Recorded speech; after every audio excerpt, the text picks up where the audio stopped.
March 24, 1999, the combined forces of NATO, led by the United States, attacked the sovereign state of Yugoslavia.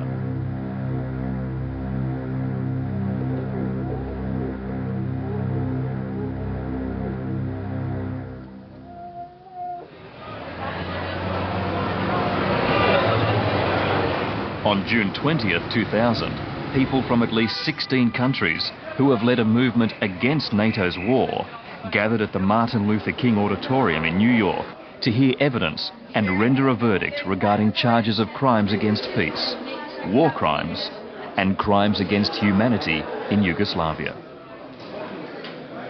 Prominent guests from many countries acted as jurors to hear the evidence that had been collated since the bombing in Yugoslavia ceased and consider a verdict from testimonies given, to listen and judge from the many international representatives from around the globe who had held similar gatherings prior to this June 10th meeting. Welcome to all the international delegates, the guests and friends who've traveled so far.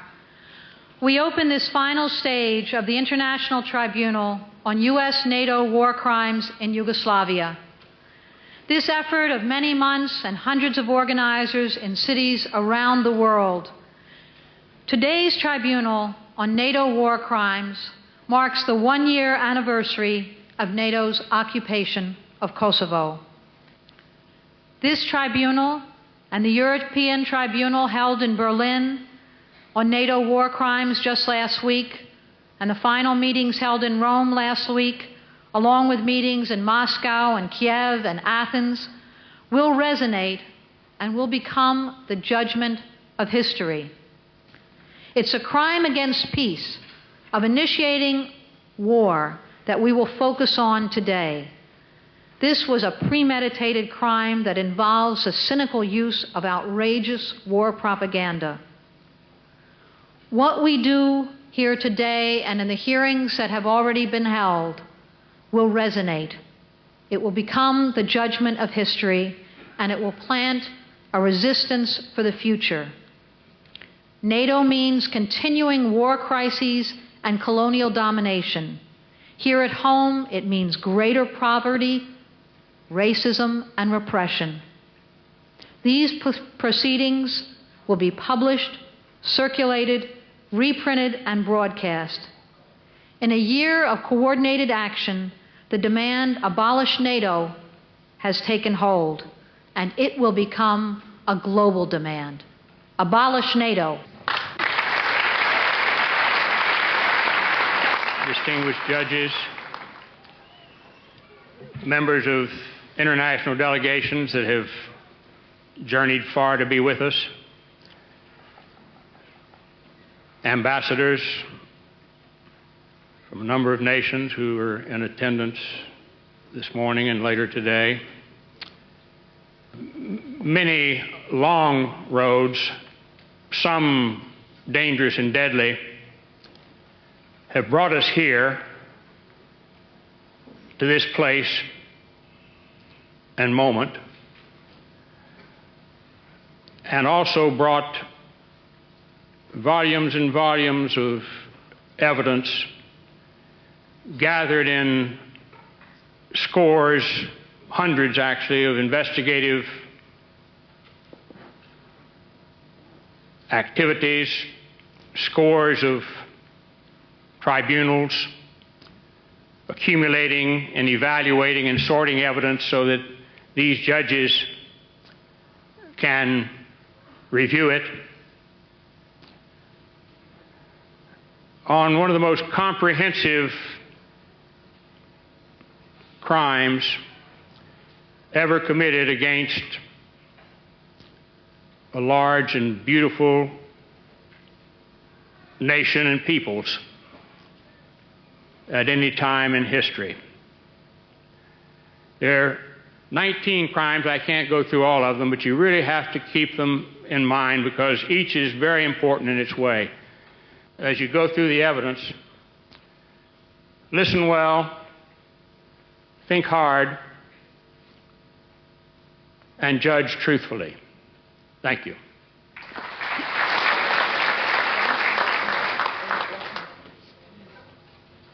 long before the 1999 war. The stories of rape, massacres, and concentration camps in Bosnia set the stage. We now call Jared Israel, who edits the website Emperor's Clothes, which is dedicated to exposing media lies, especially in Yugoslavia, to the stage. Jared Israel helped to produce a film called Judgment, showing how the corporate media distorted a picture to produce a big lie. The thing that's so amazing about this movie and about what happened, the pictures that are the basis of the movie from Bosnia in August of 1992, is the transformation of the role of the media in demonizing the Serbs in just one short year. In Slovenia in 1991, the Slovenian government gave out false press reports about Yugoslav army attacks on them, which were lies, and the media reported them as true. What we have then in Dubrovnik in 1991 is the secessionists, the Croatian secessionists, lighting fires, and then the media portraying the burning, the smoke and the fire as evidence that the old city of Dubrovnik had been destroyed, whereas it's still now a tourist attraction with no damage. So we had lies up to then, but what we have now in 1992 in Bosnia is the media actually going to Bosnia and staging the lie themselves, setting up inside a fenced-in area, pretending they're filming then through that fence into a concentration camp instead of out of a fenced-in area, and then doctoring the pictures to be used all over the world, eliminating the middlemen, eliminating the secessionists with the burning tires, doing the whole job themselves and selling it. This is a remarkable situation. What you can see in the short clip here is the actual doctoring of a couple of pictures where the color and the angles and so on are altered. And what these pictures were actually guys in a refugee camp who in the film you would see are joking just before this. And then in front of your eyes, I think you'll see how they turn these into what look like World War II Nazi death camp pictures. Give me the live picture again. Upper and lower. The left and right mask. Blow it up. Give me the magazine Novo with Welt's picture.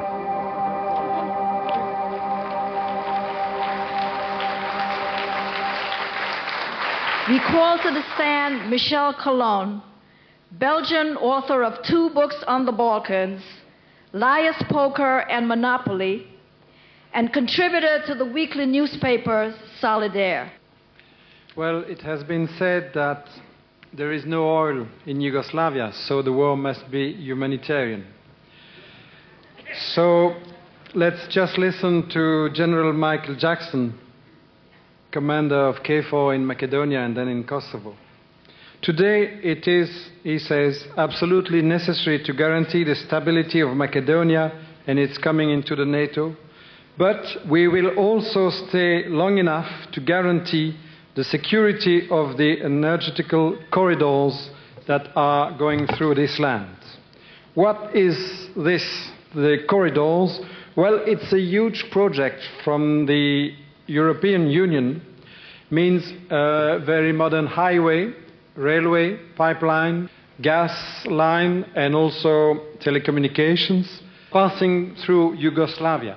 So that's why I'm explaining that, in fact, Yugoslavia is guilty of a geographical crime, guilty of being there where every great power wants to control the access to oil, because, in fact, huge reserves of oil are just a bit further. In fact, you've got huge reserve under the Caspian Sea and also Kazakhstan and other countries on the east.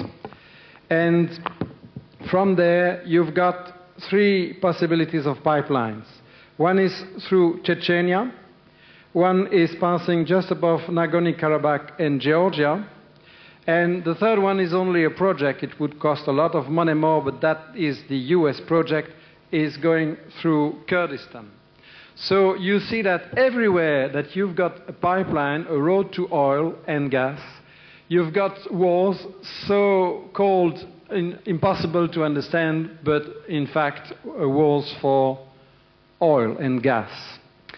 The way the United States would prefer is a pipeline with American capitals through Bulgaria, Macedonia, Kosovo, of course, and Albania.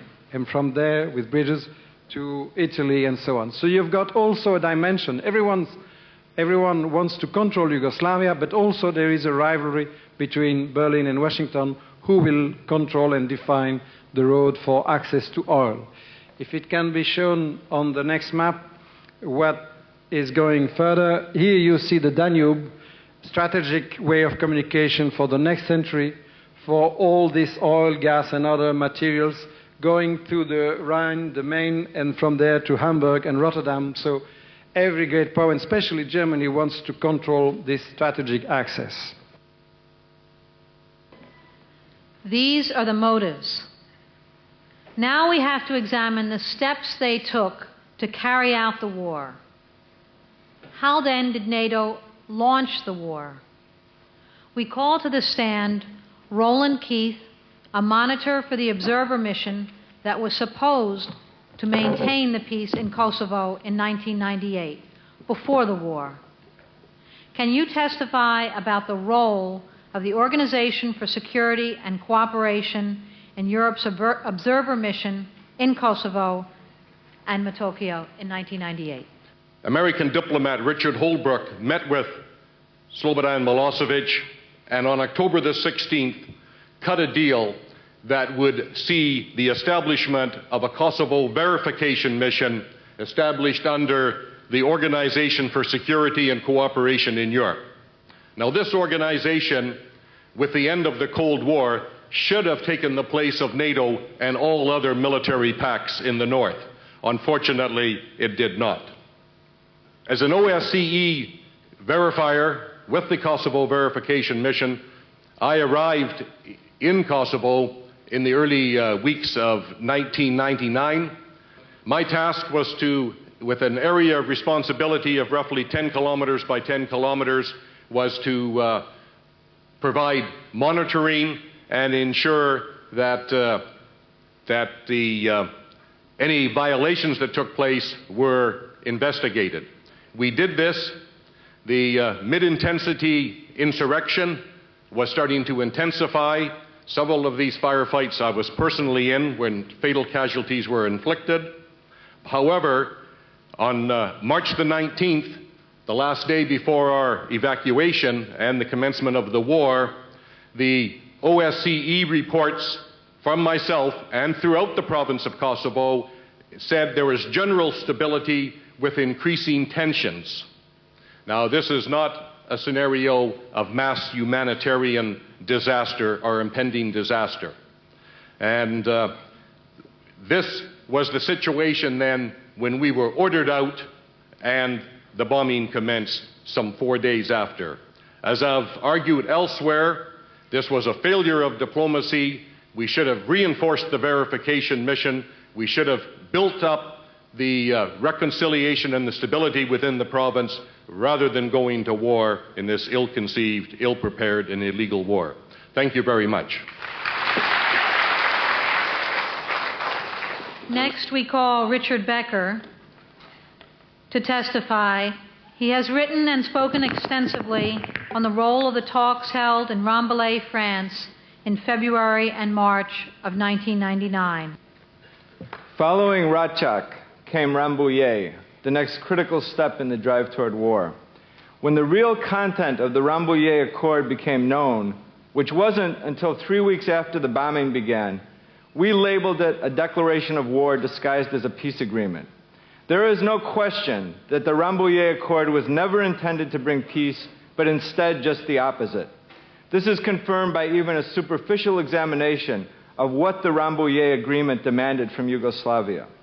In the days after the bombing started in March and early April, President Clinton, on several nationally broadcast occasions, said, "We tried to reach a peaceful settlement, but the Serbs refused to negotiate, leaving no alternative but a military solution." But this Clinton lie was unmasked by the statements of his own Secretary of State, Madeleine Albright. When she was at Rambouillet in February of 1999, she repeatedly stated that, quote, "We are not here to negotiate," end quote. Albright told the media that, quote, "The best international mediators have drafted the agreement." It was, as Albright stressed, a take-it-or-leave-it deal. The accord provided for very broad autonomy for Kosovo.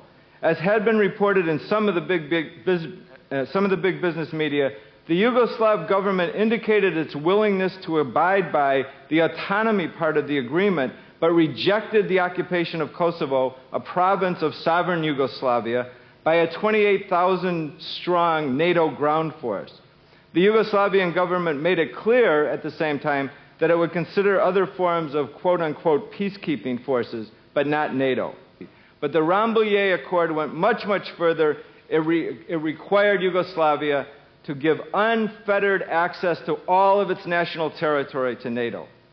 The accord blatantly violated Yugoslavia's sovereignty in so provocative a manner that it cannot have been accidental. It was in reality a demand that Yugoslavia submit to colonization. No independent or sovereign government could possibly have agreed to such a treaty, and certainly the government of Yugoslavia was not going to, nor were they expected to. The role of Rambouillet was not to bring about peace, but was to put the onus for the failure to achieve a peaceful resolution on the Yugoslav side in order to justify the massive bombing of the entire country. In June of last year, George Kenney, who John Leonardo referred to, he referred to this article in 1992 by Air Force General Dugan. Well, it was co-authored by George Kenney, who then worked at the State Department.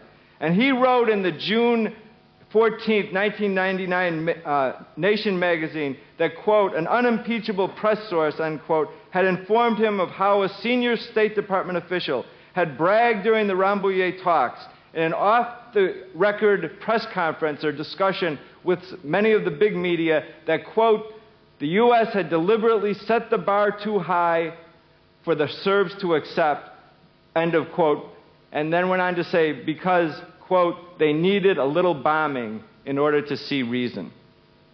On the Pacifica program, Democracy Now! On June 2nd, the same writer, George Kenney, confirmed that that high official was in fact none other than Secretary of State Madeleine Albright. We believe that the Rambouillet Accord is in itself, and particularly when considered in connection with the other events and the other testimony presented here today, clear and irrefutable evidence of a crime against peace in the planning and carrying out of a war of aggression by the U.S. and the other NATO powers. Thank you. We're going to now take up war crimes and crimes against humanity. Gloria? In addition to what other speakers have mentioned about the civilian targets, the hospitals, elementary schools, even a prison and so on, the important sectors of the civilian population who helped the people survive and resist the war were also particularly targeted. The medical workers and the rescue workers who were hit by systematic second bombing strikes after they arrived at the site of the first damage done by NATO. Media workers who were specifically warned by NATO and the United States that their workplaces would be bombed, and still they heroically continued to report to work, to report and expose the truth of the effects of NATO bombs. When you look at the film footage of CNN and other international reporters on television, be aware that they were Serbian TV reporters who filmed all of it. Despite terrible suffering, the Yugoslav people have bravely resisted weeks of intense bombing by standing on bridges and even holding daily concerts in defiance. And there was 10,000 people on the square singing while there was bombs falling in Belgrade. And the spirit of that people who has been together was fantastic. I don't know to explain you what was the energy of the people. It was really something which you can feel it only once in your life.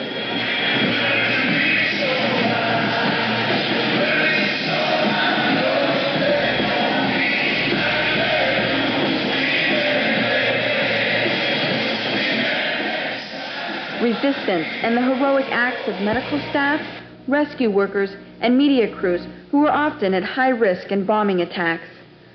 When you have an attack, when you have a bombing, the NATO forces repeat the bombing 10 or 15 minutes later.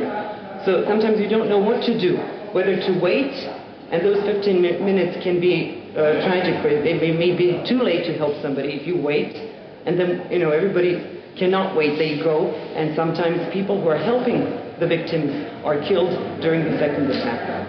I naš zadatak je bio da izvlačimo ljude, da spašavamo i da organizujemo to spašavanje.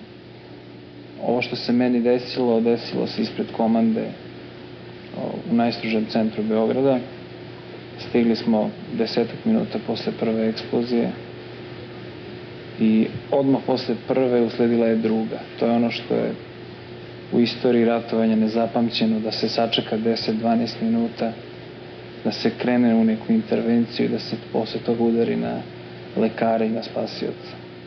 Neprijatelj je udar ponovio posle 15 minuta. 15 minuta je tamo bilo dovoljno vremena da stručne ekipe dođu na lice mesta i da preduzmu mere iz svoje nadležnosti. Bilo je strašno. Čuo se zvuk aviona, zatim jaka detonacija. Pretpostavljam da su mi obe noge odsečene na licu mesta. Imam strahovite bolove, ali imam jake motive da nastavim da živim. Serbia's official media reported today that a NATO missile hit a convoy of refugees and killed at least 64 people and wounded 20. He dropped his bomb in good faith, as you would expect a trained pilot from a democratic NATO country to do. They were present here in the factory. Posle prvih raketa pale su druge. There is the planes flying on our sky, and any minute any bomb can drop, and it's not safe to stay here in anywhere, only in basement. But still you come to work. Next we call former Admiral Elmer Schmahling of Germany to the stand.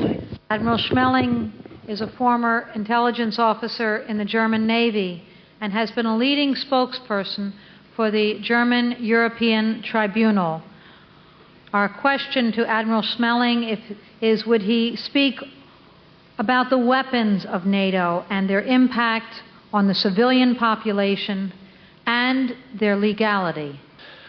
I would like to say some words about the development of NATO before. Yes, I have been a NATO admiral for more than 30 years. I was dismissed in 1990 after I have expressed my critical views, my criticism against the NATO strategy of the NATO nuclear strategy of first use and the irresponsible arms race that was always triggered by NATO, not only by the Warsaw Pact.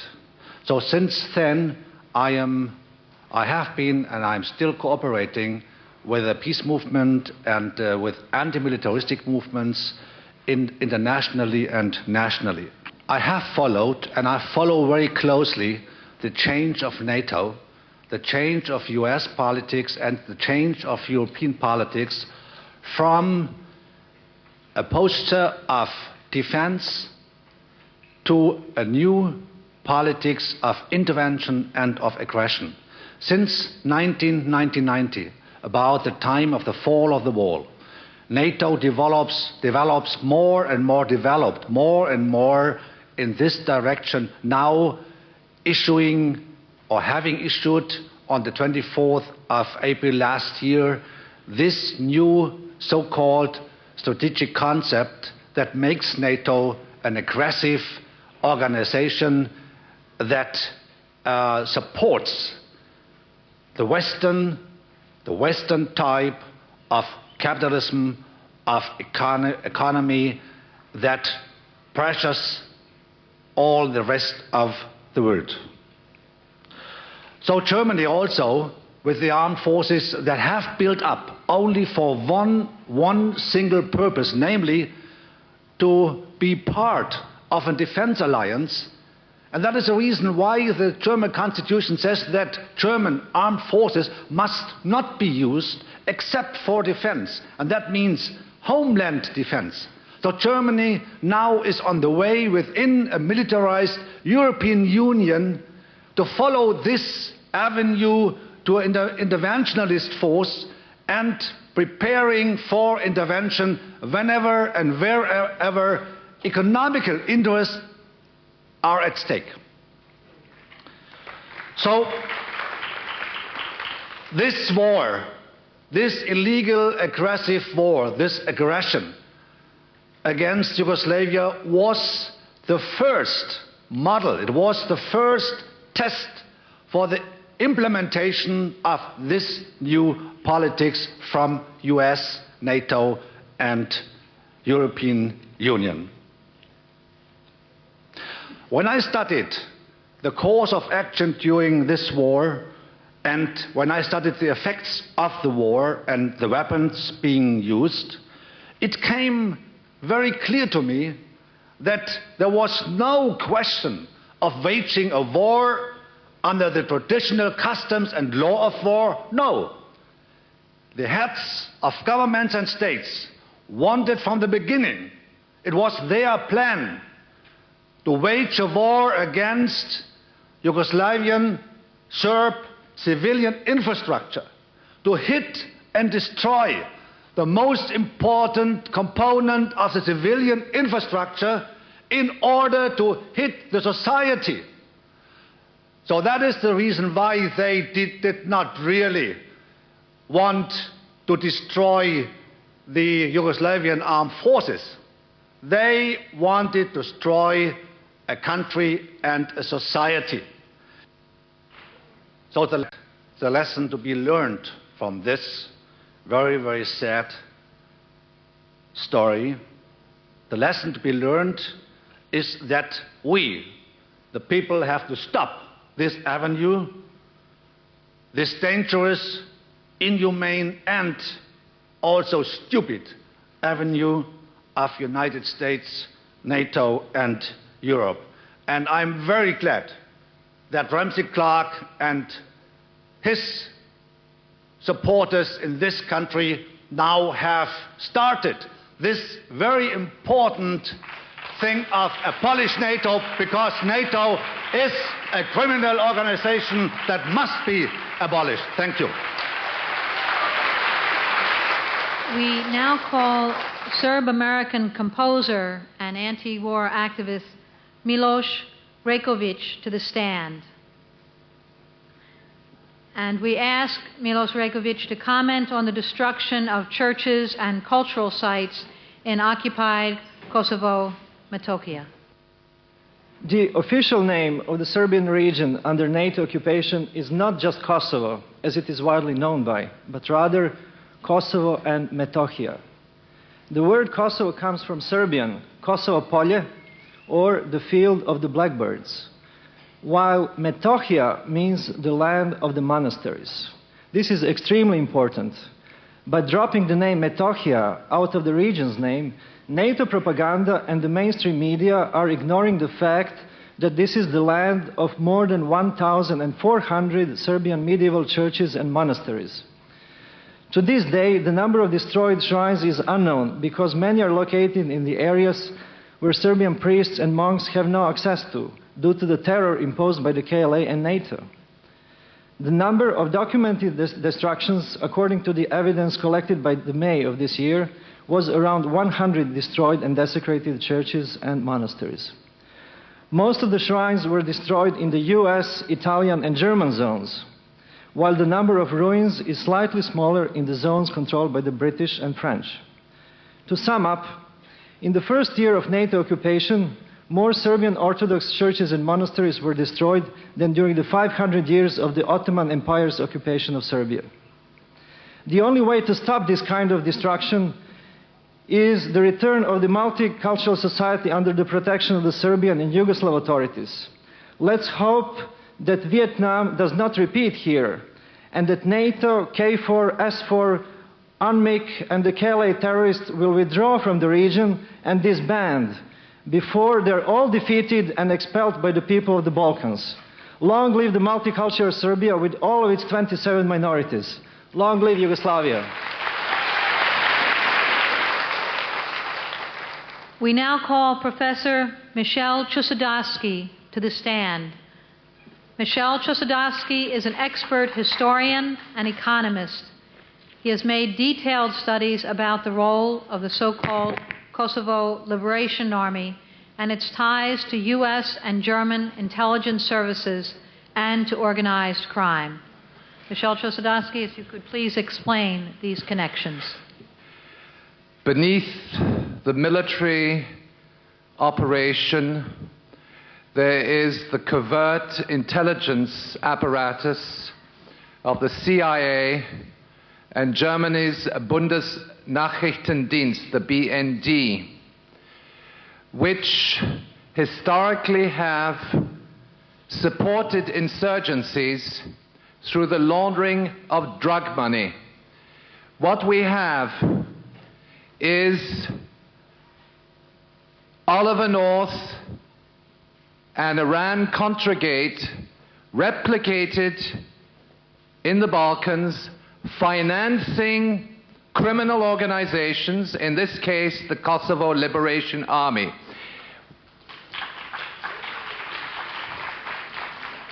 We have mountains of police files. It is not our files, it is their files.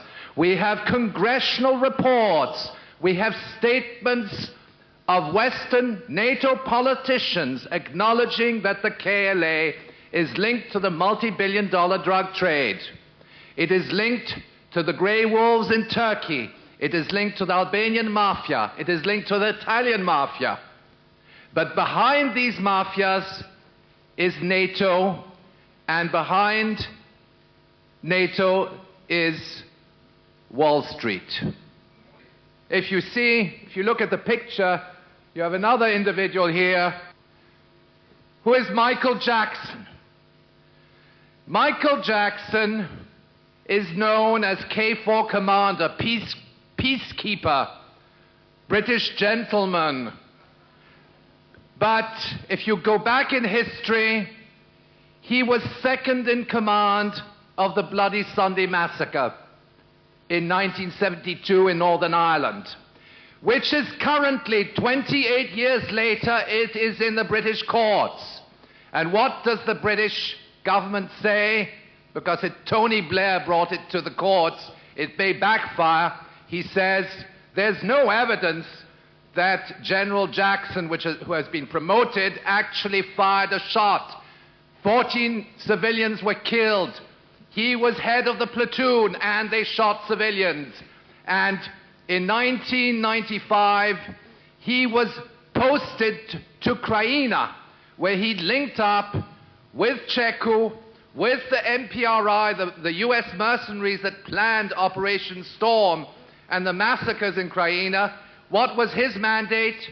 The repatriation of Kraina Serbs. In other words, his mandate was to stall that process and to implement ethnic cleansing on behalf of the Western Alliance. And this is documented.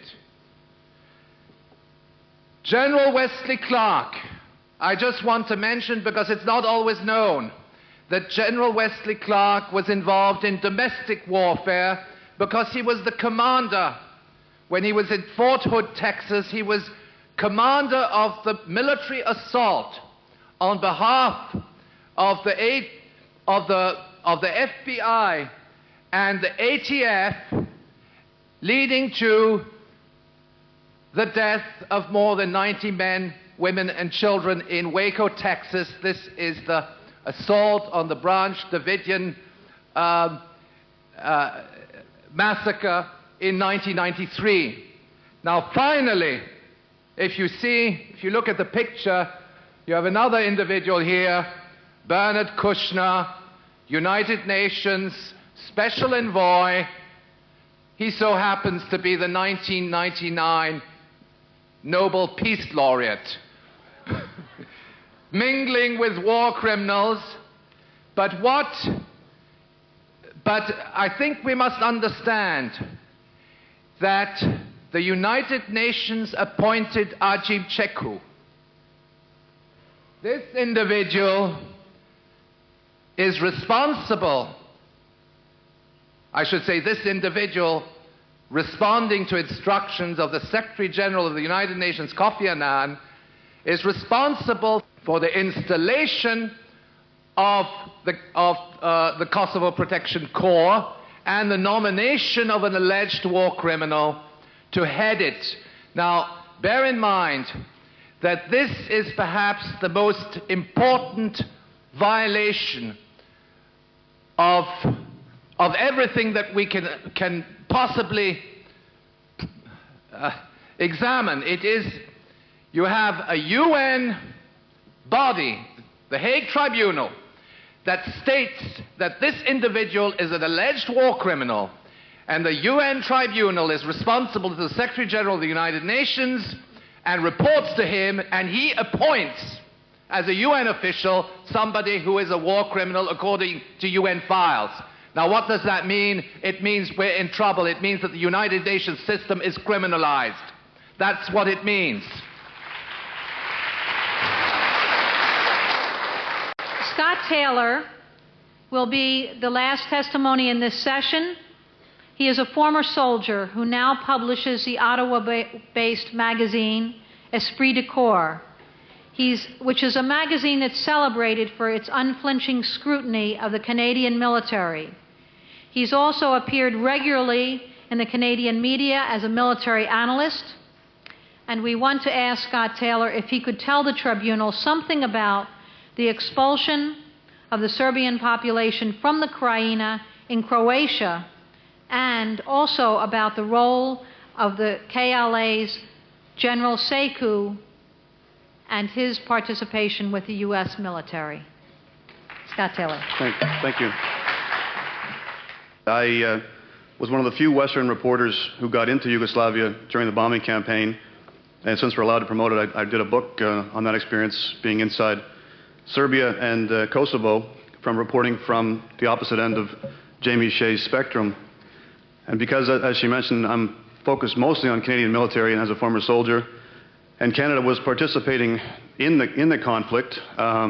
They've bragged officially that we took part in 10% of the bombing missions, and only in the last few weeks they've admitted that they believe they did indeed cause civilian casualties because they missed on at least 30% of their bomb runs. So Canada was involved.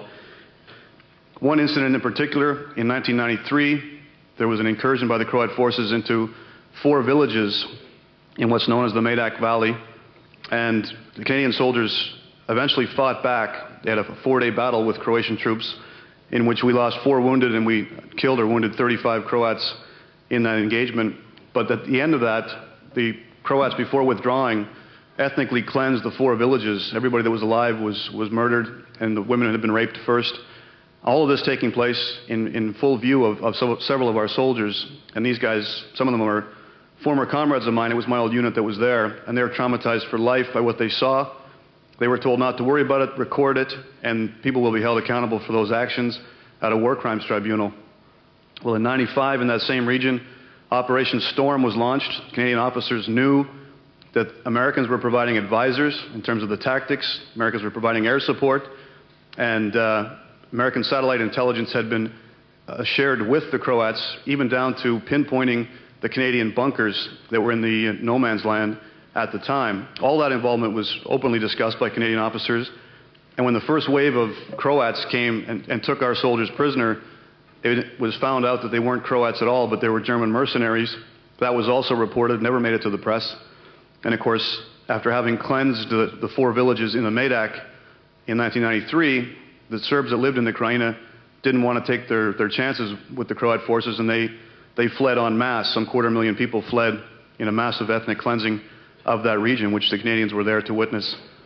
And of course, during that flight, the artillery commander of the Croats unleashed a bombardment against the defenseless civilians inside Knin and crossing the river into safety in Bosnia. And the commander of the Medak pocket operation and the commander of the artillery in Operation Storm was none other than Adm Ceku, the man who now has a UN job, as the previous speaker said, as the head of the Kosovo Protection Corps. I know you guys want to go to lunch, so I'm going to end it there. I haven't even got my lights blinking yet, so. There's a lunch in the cafeteria. It's sandwiches, cookies, soda. At this point, the meeting had a break for lunch. During this break, we spoke with some of the principal speakers. The reason I'm here at this tribunal is to represent what I experienced and what I saw in Kosovo. I was in Kosovo for the several months before the NATO bombing commenced as an OSCE Kosovo verification monitor. And in this capacity, I was appointed as the director of Field Station Kosovo Polje, just west of the provincial capital of Pristina. My area of responsibility was roughly about 10 kilometers by 10 kilometers. And within my area, what I came back after the NATO bombing started and we were pulled out and evacuated is what I experienced and what I saw to be happening as a first-hand witness was not what the media and the politicians were saying here in the Western world.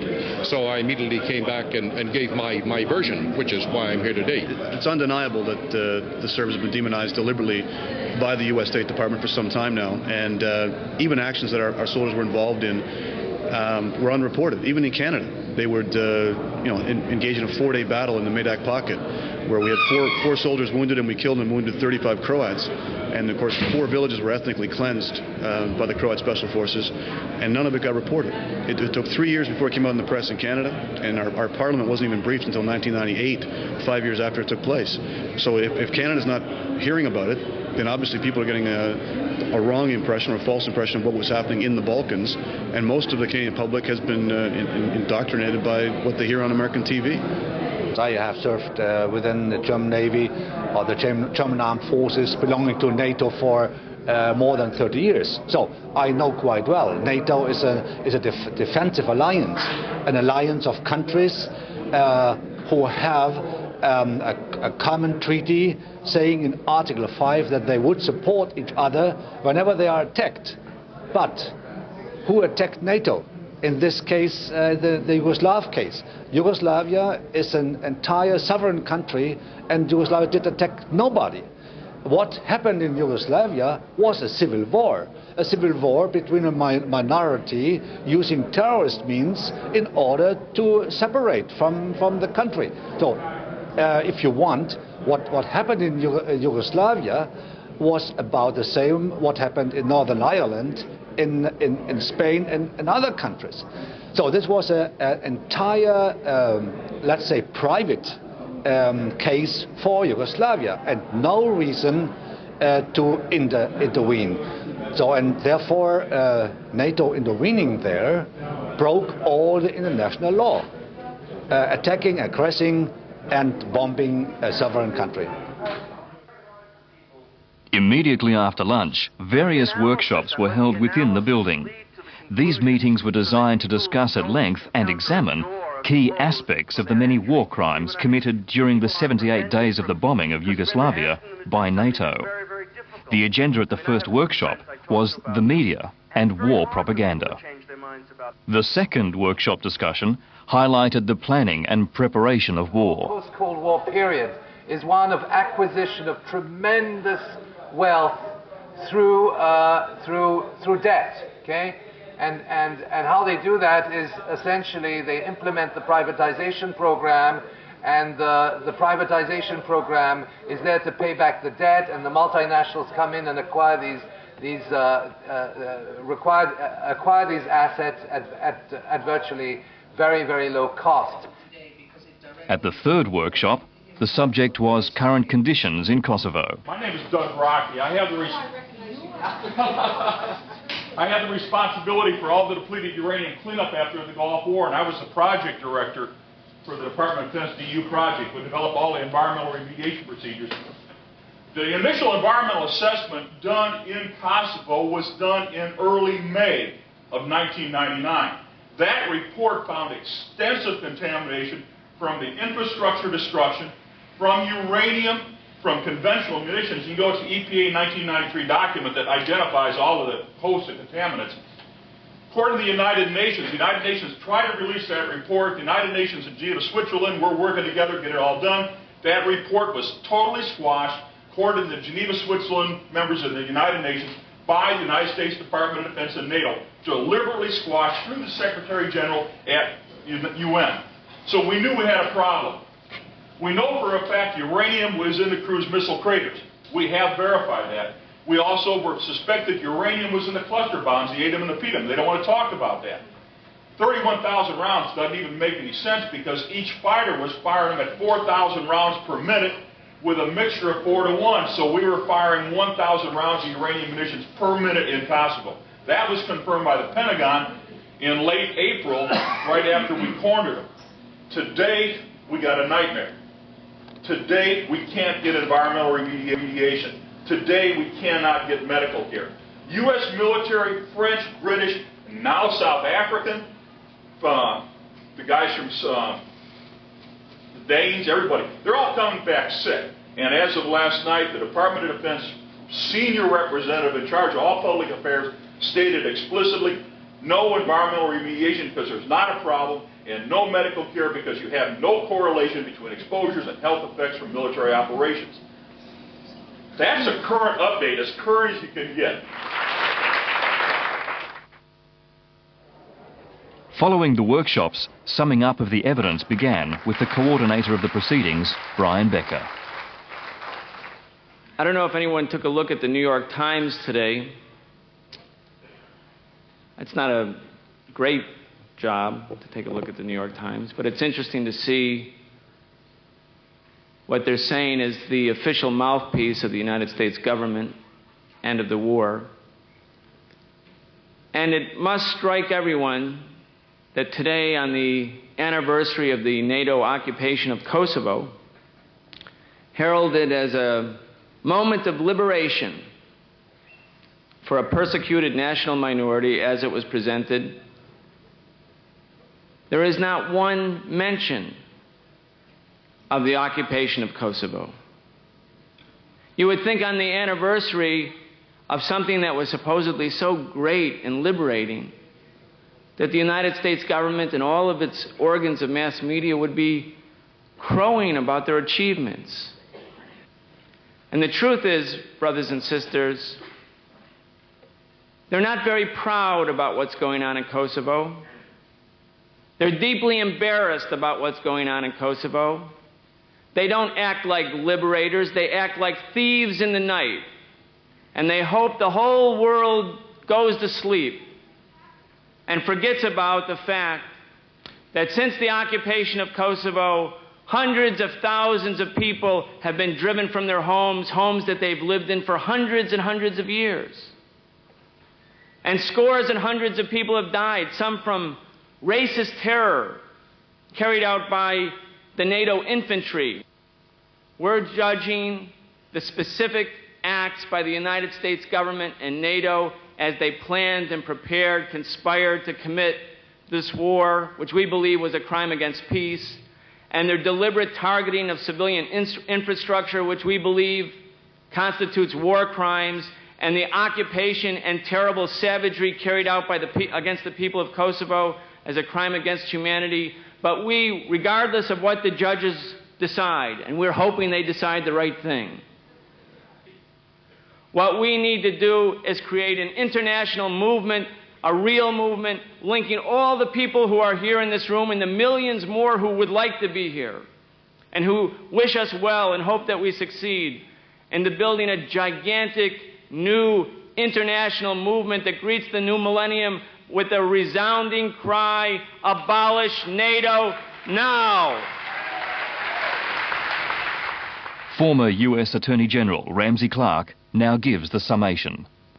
Dr. King said, the greatest purveyor of violence on earth is my own country. Do we remember day after day pictures of U.S. bombing of Pristina, bombing the heart of Pristina, proudly announcing it and the flames coming up for the world to see on CNN? And then do we remember when the occupation came and NATO went into Pristina, they looked at horror with the heart of Pristina and said, Look what the Serbs have done to Pristina. You know, what fools they take us for and make of us. Have we no memory of their boasting about their bombing? The important first step in our process here in this tribunal is to have our judges declare the truth as they see it from all the toil and sacrifice of all the thousands of people that have presented it and gathered it over the last 15 months and brought it here. And we have to define carefully what must be done. NATO won't replace the United States as the greatest purveyor of violence on earth, but it will make our capacity to purvey violence much greater. We ask the court to weigh the evidence and decide it truly, and we ask all of us to enlist for the duration in the struggle to overcome the powers that are impoverishing the great majorities of the people of the planet and overwhelmingly the peoples of beautiful, darker skin. Thank you.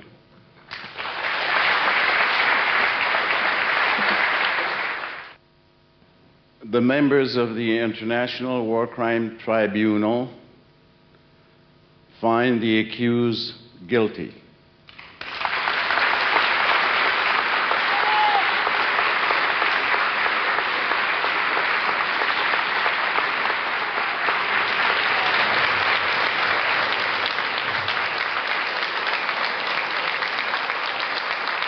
For the judges, we thank the very serious consideration that you've given the many, many hours and days of your time.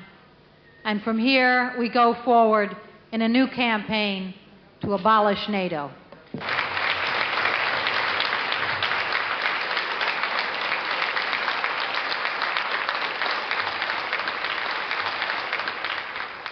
Well, we only want one outcome. We want the truth to be known as widely and as fully as possible.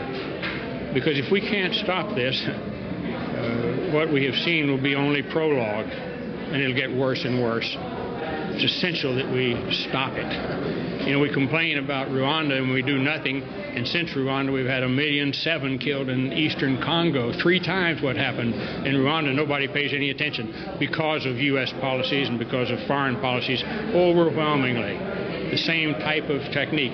So we want not only the truth to be known, but you know, we believe that justice is truth in action. We want action based on the truth to prevent this from ever happening again. And it has to involve the abolition of NATO, which is a clear and present danger to the vast majorities of the planet that uses technology to destroy life. Rich people against poor people, white people against the masses of darker skinned, beautiful darker skinned people. We want to see the UN Charter reinforced. We want to see those responsible for what happened here held accountable in public opinion and ultimately accountable in law.